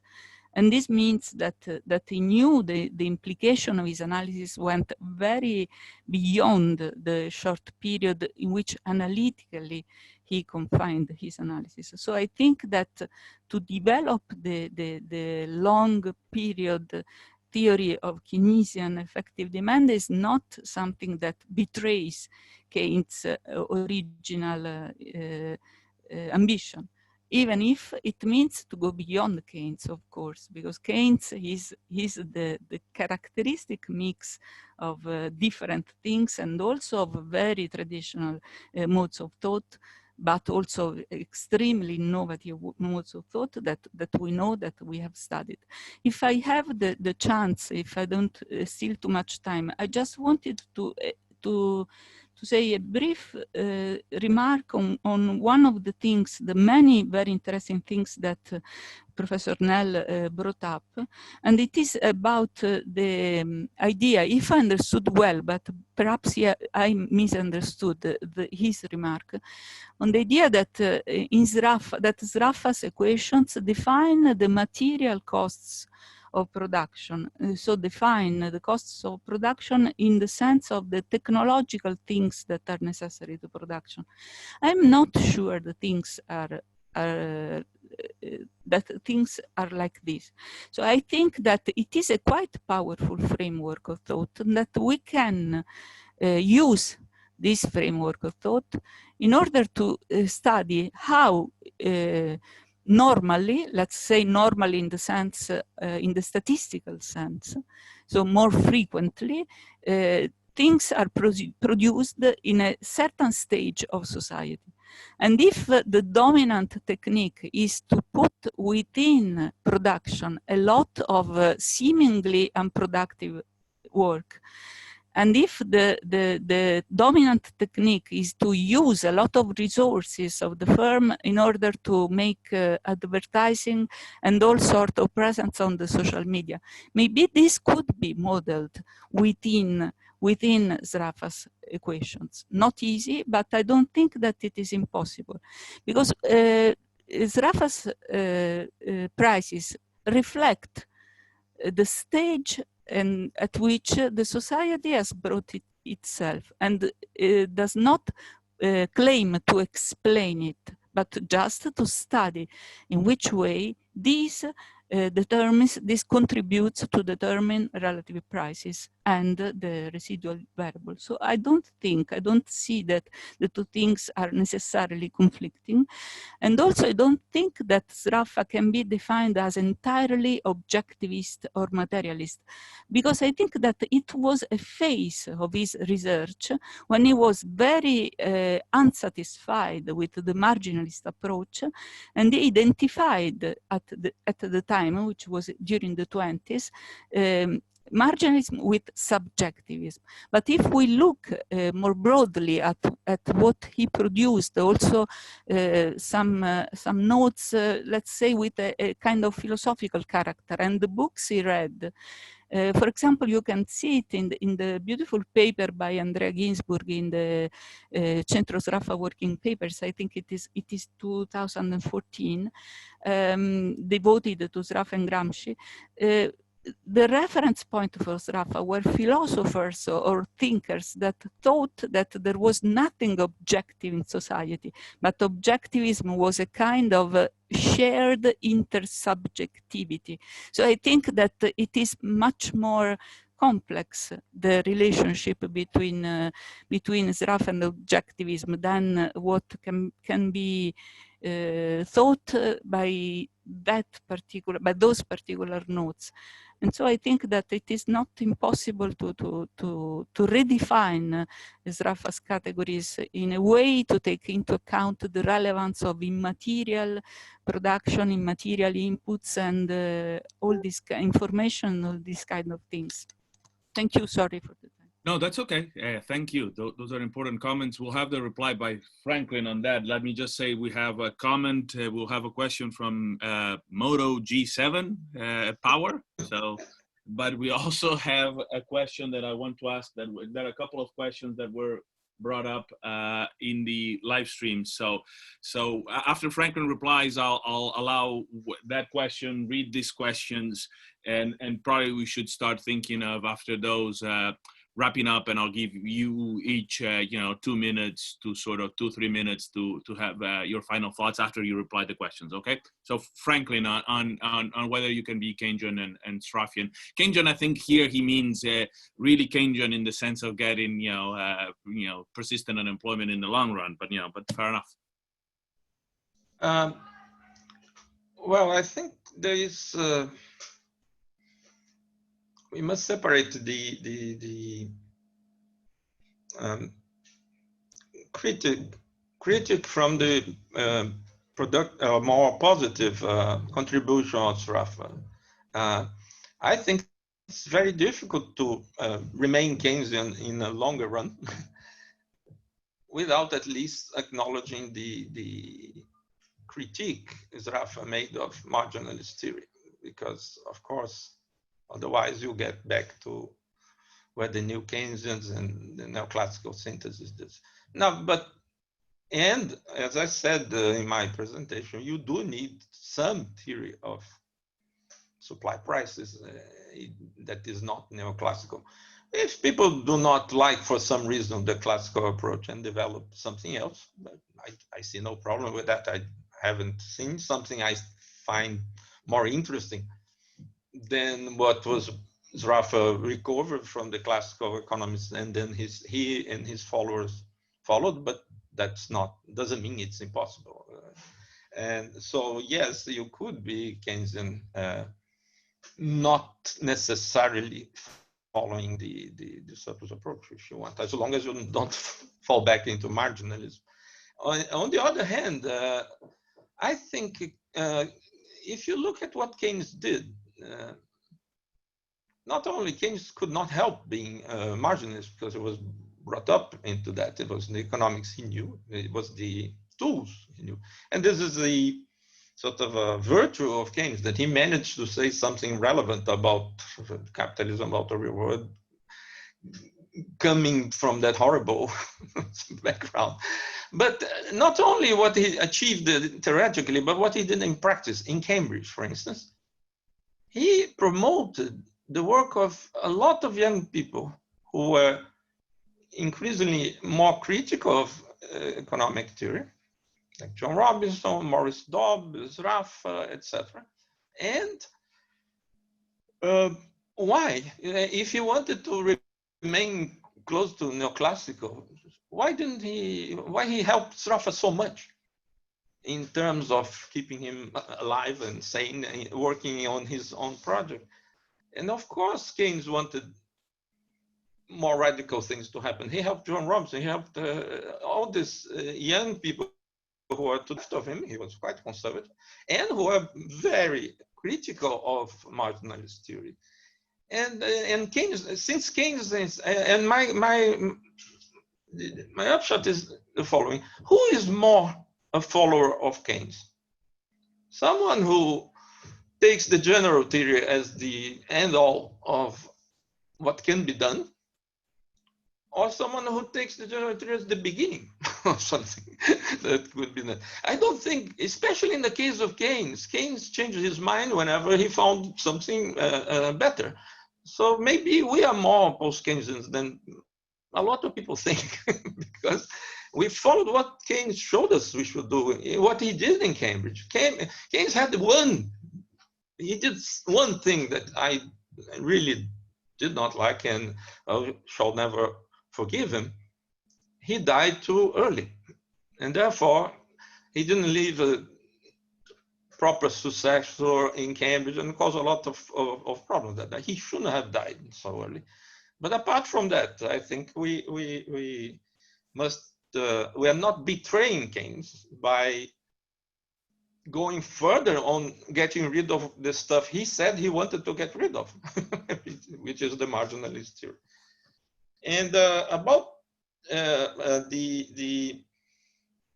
a question that Ednell mentioned, and not the same as Antonella said, it's the question about externalities that I find very, very important, especially now that having to discuss economic planning again for obvious reasons.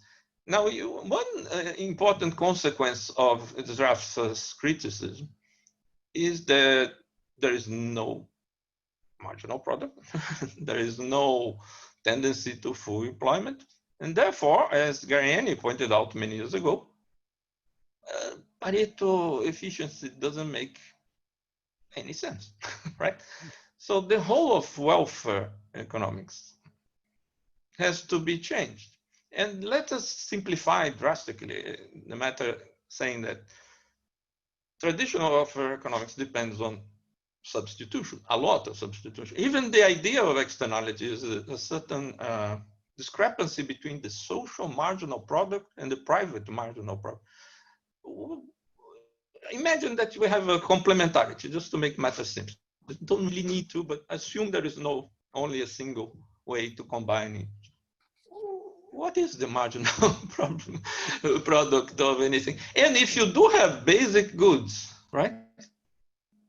But they, by definition, have externalities. So there's a whole world of how to deal with the things post-Sraffa, which starts with a critique of neoclassical welfare theory and moves on to dealing with externalities in a less restrictive way that emphasizes the complementarities, which the old development economists knew, of course, all the planning.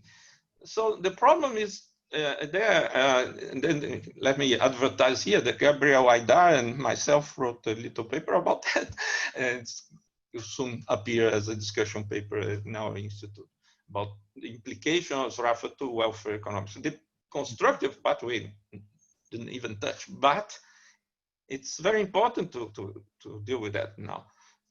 we must get rid of this idea that economics is this linear programming problem of scarcity that Adnell put it so well.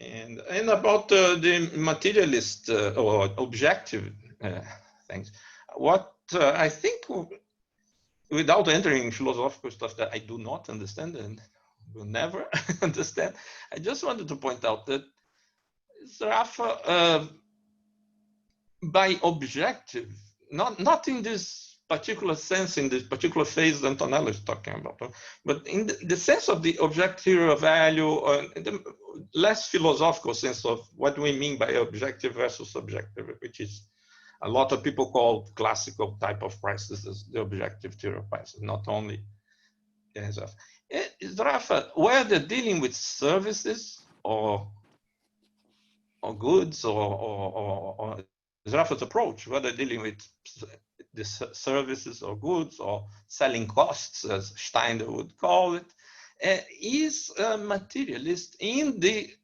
traditional sense that we all know, right?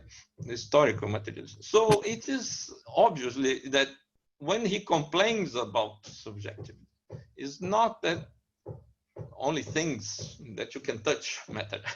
There is this point that we can we produce, in this I agree entirely with that, can we do a materialist analysis of the service economy? Yes, it is possible. And I would also like to remind people that the cloud, the apps, and all these things depend on satellites, on server farms, on a lot of commodities, produced commodities. You need, if we have an app, it only works because there is this infrastructure behind it. As Nell said, with loads of externalities, very difficult to regulate. But what I think is happening is not that now we have a service and the economy floating in the air. We're completing the industrialization of the service sector. We shouldn't add industry, agriculture, and services. We had the industrialization of agriculture a long time ago, and you can see that in Nell's transformational growth, when the craft economy becomes different. Then you have the industrialization or industry, the second industrial revolution, not the physiocrats using industrial implements in agriculture, but the capital goods industry internalizing technical change. And now we have finally the industrialization of the service.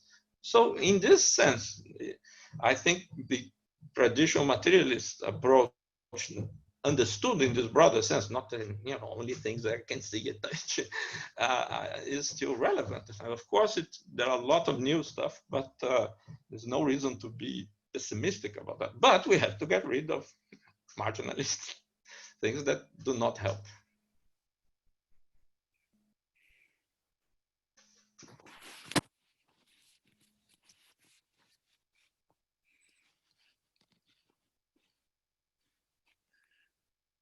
I'd just like to say that I agree very much with what Franklin has just said. Very good.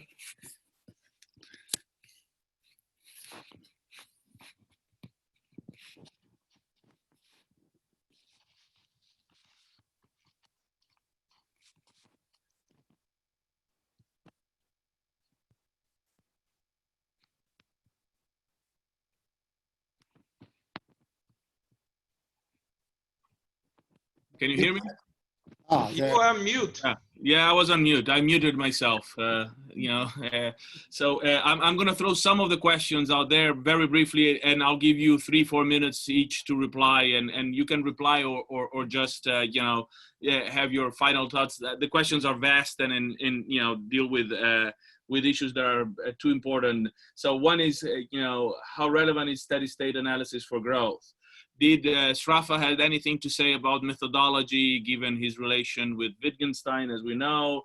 And also, can he be seen, as some Austrians say, as positivist, which goes to the question, some of the questions related to objectivism and subjectivism. there are issues of, you know, I think a question here that it's on the equations of reproduction and the extended ones. And I think it's a question of whether Sraffa can be seen as, you know, essentially thinking in Marxist terms, which, you know, I think that, of course he can. Sorry, that was me unmuting myself in the wrong place. And there are Could you repeat the last question? So whether, so the one, you know, it's whether the equations, the simple equations of just reproduction and the equations with extended reproduction can be seen as you know, essentially like the Marxist schemes. I think that that's what it's meant here, and there are a few others, but you know, I think we, so if you can sort of think a little bit of those, and also you know, give your final remarks. And we probably should you know, and on this note, we have a lot of people that are starting to leave. We're still very well attended. We have more than 74 here in Zoom, and we have you know, 20 something in live stream. But you know, it's been like more than 2 hours, so we probably should you know, wrap up. So do you guys want to go in reverse order, so that, or you know, so that we give you know, people different sort of, so Ed, if you want to go and you yourself reply first and give your final remarks, then Antonella, and then we'll allow Franklin look at that. You'll have the very last word on this. The last word on Sraffa. All right. Extended reproduction. Yes, it seems to me that it's very natural to expand on Sraffa's actual work. He does simple reproduction, if you like, and takes the quantities as given. And he shows how much you can derive from just that. But there's no reason to stay there. Why not expand it to a growing economy and then consider changes in technique? I do not think that we who are trying to develop and adjust modern and classical analysis to the changing economy, I do not think that we should adopt the framework of choice of technique. Joan Robinson was scathing about this. This is not how technique develops. Techniques evolve over time. There is not a single moment at which you change and you were using one technique before and now you are using a different technique. A technique is installed, it grows. You don't change everything at once. You want to see if it actually works. If it works for you, it may work for other people, but it may not work for you, being a particular business firm. So you want to make sure that it works. You want to adapt it. You want to adapt the product to your market, which may be slightly different from other people using that technique for different markets. So we have an evolutionary process in which technologies evolve over time and change. And this is part of the approach of transformational growth. Now, what this means is that we are approaching the whole thing in a much more flexible manner. Note that the standard commodity changes when you change the methods of production of a basic. Some people have said, well, this means that everything is discontinuous. You have one economy and then you have another economy completely different. Well, that's not the case, because the second economy, which has a new method of production and maybe some new commodities too, was developed out of the first. So there is an investment equation that links the two. So you can always link a system of one standard commodity to one that has evolved by investment out of it. So we should think in these terms of an economy evolving, expanding. You have more products, you have more basic products, you have more methods of production, and you have different kinds of labor as well. When you introduce a new method of production, you probably have to retrain part of your labor force. So you're going to have new equations for the support of labor. None of these this is not problematical. This is the way economic history flows forward. And when we say forward, we mean to higher levels of productivity, to better standards of living, to longer life expectancies and so on, until it doesn't. And when it doesn't move forward anymore, then we need to make some very serious changes. Now, Samuelson's textbook in the later editions made up some kind of composite of net economic welfare, Tobin's thing, several of the other adjustments to GNP. And it was pretty interesting because the diagram which they finally came out with, it was a short section, 2 or 3 pages, but it was pretty telling. And it appeared, I can't quite remember when it appeared, but it certainly appeared in the 1990s. You had a rising GNP and tracked a little bit below a rising net economic welfare. And then after sometime in the late 80s or early 1990s, there was a break. And GNP went on rising and net and welfare started to go flat. That's a terrible thing to say, that the negative externalities were canceling out the increased productivity. That requires really serious analysis.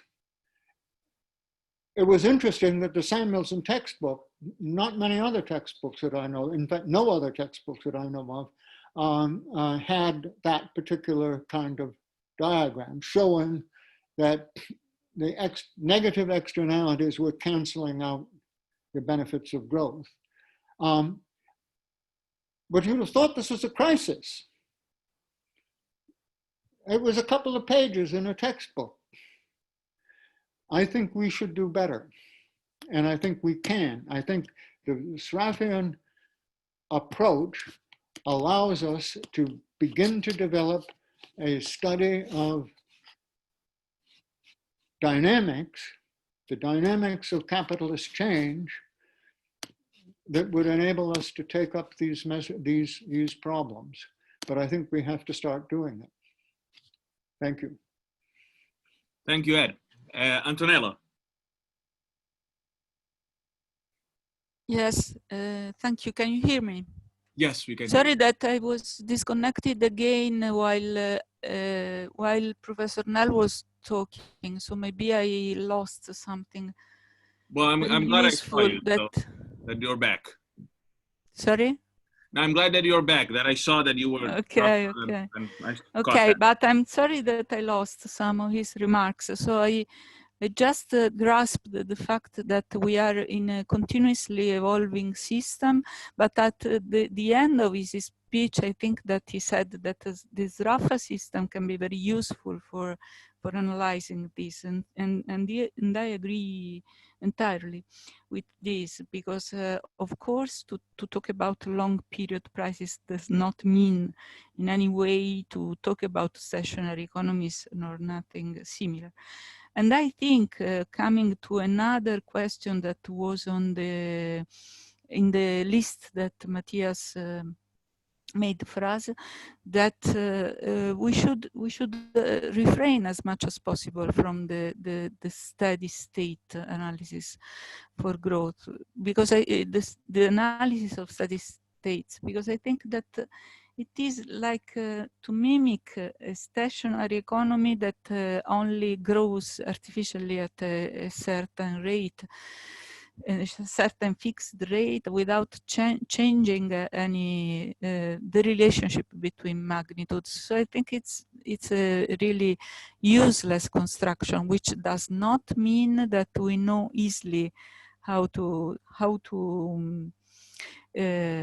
address problems, but I think that it is not a useful device, and it is much more relevant to think in the direction that Professor Nell was sketching, which is to find a way to study change, even if I think that prices of production can be a useful device also for analyzing a changing economy. And as regards, yes, I like very much the idea that was in the beginning, that was in the previous speech by Edward Nell, because he gave so many suggestions and for analysis and things to think about. I like the idea of competition as something very disruptive, and something that never stays as it is, which does not mean that, again, that production prices are not relevant, but it means that in the analysis of the system we can see that the firms change continuously, their relationship with each other, their sides, and their attempt to stay in the market. So I think that it is true that competition is a very disruptive process, but also that it is one of the things that animates market.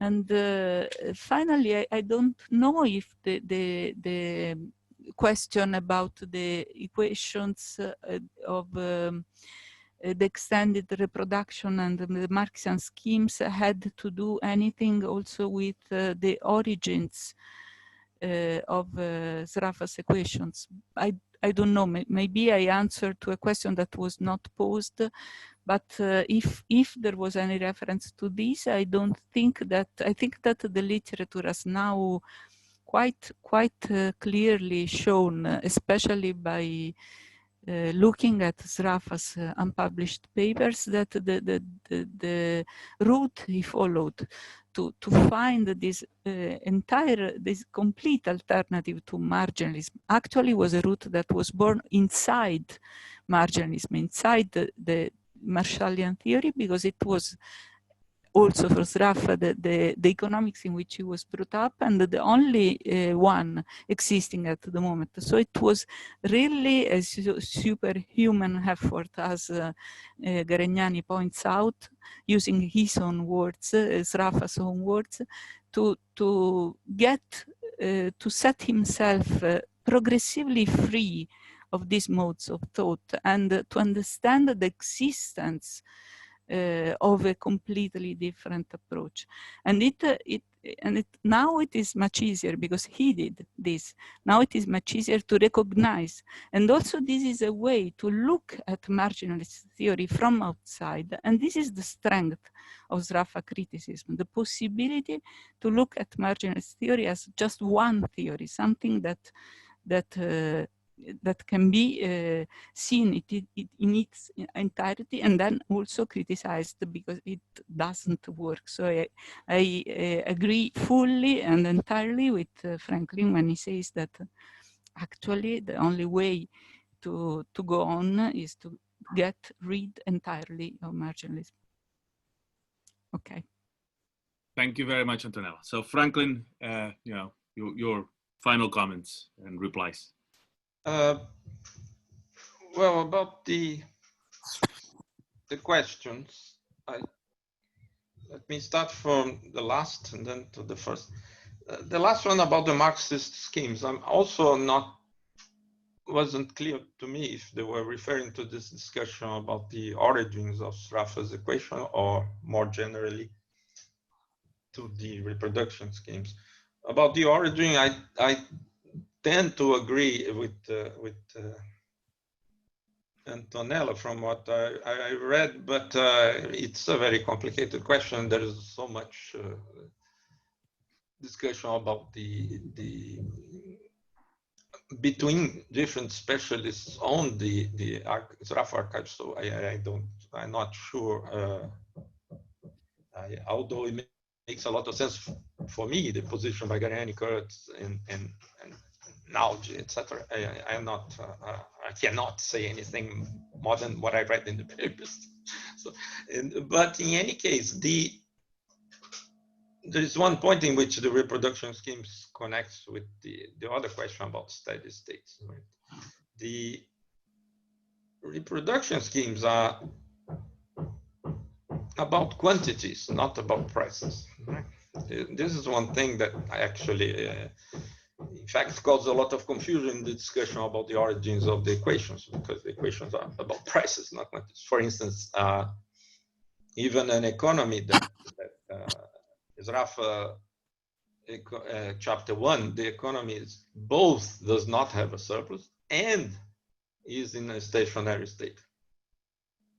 But an economy that has a surplus can be in a stationary state. So it's just very complicated, this passage from the quantities to the prices. That's, I think, is the main one of the weaknesses or the plausibility of this connection. But on the other hand, these reproduction schemes for a long time in the literature are treated as referring to either a totally stationary state or in a steady state, in the sense that every sector grows at the same common rate.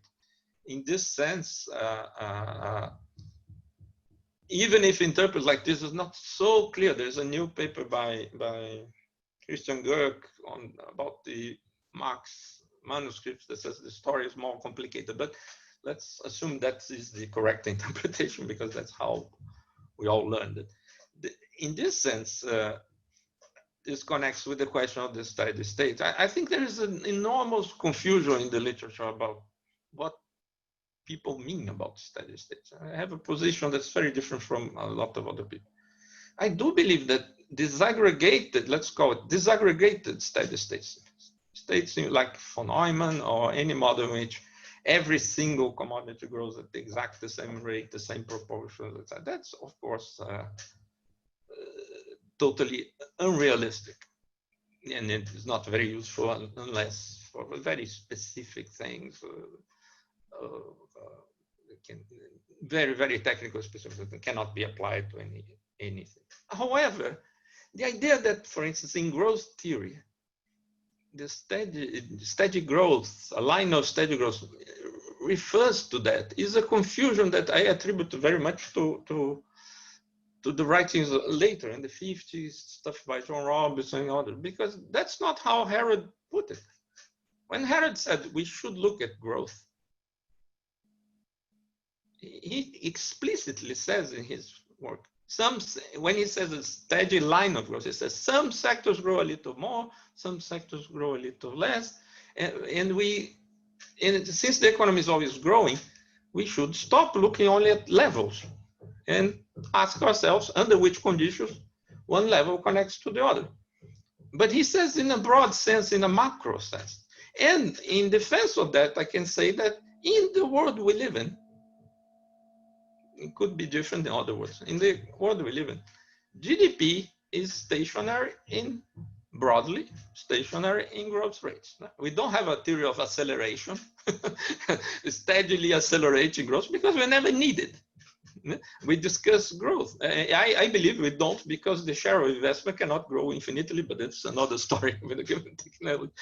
But anyway, we have the question, why Brazil grew 7%, not the level, but growth during 40 years, and now grows 0 or negative, is a question that does not only concern what was the average level during 40 years and what's the level now. And of course, the composition changes. Of course, some parts of demand grow faster than others, etc., etc. But for that, we have obvious fact that we look at structural change, that commodities and sectors that grow a lot normally have a small share, and vice versa. That's why the GDP doesn't explode. Right? You have extraordinary growth of cell phones from a very narrow base, and a decline of fixed landlines, etc. Not all sectors grow in the same rate. In the aggregate, it really, there is relatively long periods of aggregate growth. So if you people say steady growth in this broad macro sense is bad, they should say that level of output is bad, because there are loads of outputs. There's no single level of output that you can compare between two positions. GDP last year is completely different from GDP this year. So I think people should be less, should not see in a growth model by Caldor, or I think the best example, the growth models by Caldor and the growth models by John Robinson, with the same theory that I don't like very much, the Cambridge theory. The Caldor never thought that all sectors grew at the same rate, or any of these artificial things. John Robinson decided to study this particular path, in which the economy was really expanding at this sort of von Neumann kind of rate. Caldor didn't. He was talking about the aggregate in the same sense as Harold. So I don't think it is a big problem. And another thing is, I think it's very useful to distinguish between growth and level effects. Everybody who read anything I wrote knows I always talk about that, for a simple reason. In pure theory, we cannot say anything about the magnitude of changes, only the signs. However, if we find that certain things have a theoretical level effect and others have a growth effect or rate of change effect, we do have some idea of the relative magnitudes, right? For instance, I think, just to give an example, if you increase the interest rate, you generate, on one hand, in the Sraffa framework, a tendency for markups to increase, okay? Because of the pivot story. Now, this is a level effect. However, you at the same time, you generate the tendency of the continuous revaluation of the exchange rate. So a high interest rate policy in many countries, like my country, tends to lower inflation, not raise it. I think this is a useful thing. You learn something more than just that both interest rate has two effects. So sort of having an idea, just an example, how can you use this? So I think if you use it properly, the distinction between level and growth effects that comes from this broader notion of steady growth or rates of change in general is not a big deal. I think it's a big fuss about something that's not. I entirely agree that von Neumann or John Robinson's literal steady state that the economy is actually in that position, completely artificial. Now, coming to Wittgenstein and positivism, of course, I know very little about Wittgenstein works, but I have studied a little bit and learned a lot with the greatest specialists, like people in Roma 1 and now 3 that were kind enough to be my friends for decades, about Sraffa and how he worked, what he thought, etc. And the answer to all these questions about the relationship between Wittgenstein and Sraffa is that, yes, they're very good friends.